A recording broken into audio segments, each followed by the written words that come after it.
अभी राज्यसभा की बधाई दे रहे थे मेरे बीच राहुल भाई। अब आप बताओ, कांग्रेसी कितना झूठ बोलते हैं, कैसी चालाकी करते हैं। तेलंगाना में कांग्रेस की सरकार, आप कांग्रेस की सरकार तेलंगाना में एक कांग्रेस की नेत्री वो आरोप लगाती है कांग्रेस के नेता के ऊपर कि मेरे साथ दुष्कर्म हुआ।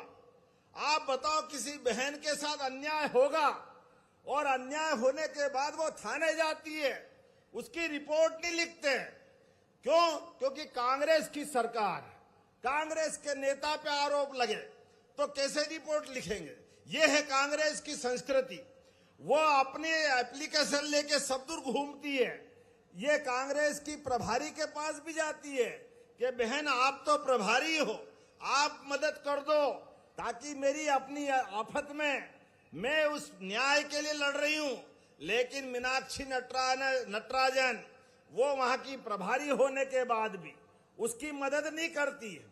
वो जब सब तरफ से थक जाती है तो वकील के पास जाती है। ये तो उसका अधिकार है। और वह अपने सारी व्यथा कथा करके बाकायदा कोर्ट में ये मुकदमा लगवाती है प्राइवेट स्तर पे, और उसका नोटिस भी देती है। नोटिस में ये यहाँ की प्रभारी कांग्रेस की अभी जो प्रत्याशी थी ये जवाब भी दे देती है कि हाँ ये नोटिस मिला और हम जवाब दे रहे हैं। अब आप बताओ, गलती आप करो, कोर्ट से नोटिस आपको आए, आप उसका जवाब दे दो, और यहाँ प्रत्याशी बन के जब आओगे तो कांग्रेस के लोग चालाकी से वो बात छिपा लेते हैं, क्योंकि उनके प्रत्याशी की पोल खुलेगी तो प्रदेश भर में बदनामी हो जाएगी। कौन वोट देगा? ये षड्यंत्र कांग्रेस के लोग करते हैं। और बचे कुचे 2, 3, 4 जो स्वयं राज्यसभा की लाइन में लगे थे, जो अपने आप को उम्मीदवार मान रहे थे, वो भी मैदान में आ जाते। और ये इनके इन प्रकार जान करके वो फार्म को निरस्त कराते हैं। अब चुनाव अधिकारी के सामने आप जानकारी असत्य दोगे, अधूरी दोगे, तो चुनाव अधिकारी तो निरस्त करेगा ही करेगा। ऐसे में चुनाव अधिकारी ने फार्म निरस्त करा। फिर उनने कहा कि अभी आपका पक्ष सुनने के लिए 3 घंटे का समय देता हूं।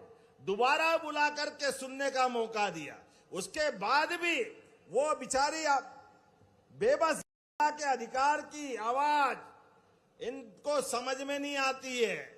मैं इस बात को जवाबदारी से कह रहा हूं, लाडली बहनाओं, मैं अतीत के बहुत सारे ऐसे इतिहास बता सकता हूं।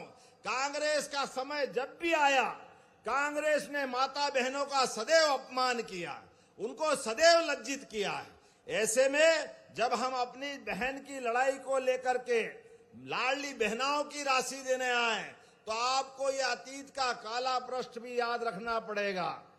जब फार्म निरस्त हो गया तो बजाय हाईकोर्ट जाने के चुनाव आयोग के पास गए। अब चुनाव आयोग क्या करेंगे? जब मालूम है कि चुनाव आयोग कुछ नहीं कर सकता तो झूठी लड़ाई लड़ते हैं। सुप्रीम कोर्ट गए, अरे चुनाव की प्रक्रिया चल रही है, चलते चुनाव में सुप्रीम कोर्ट कुछ नहीं करता है। अगर लड़ना है तो हाई कोर्ट जाओ।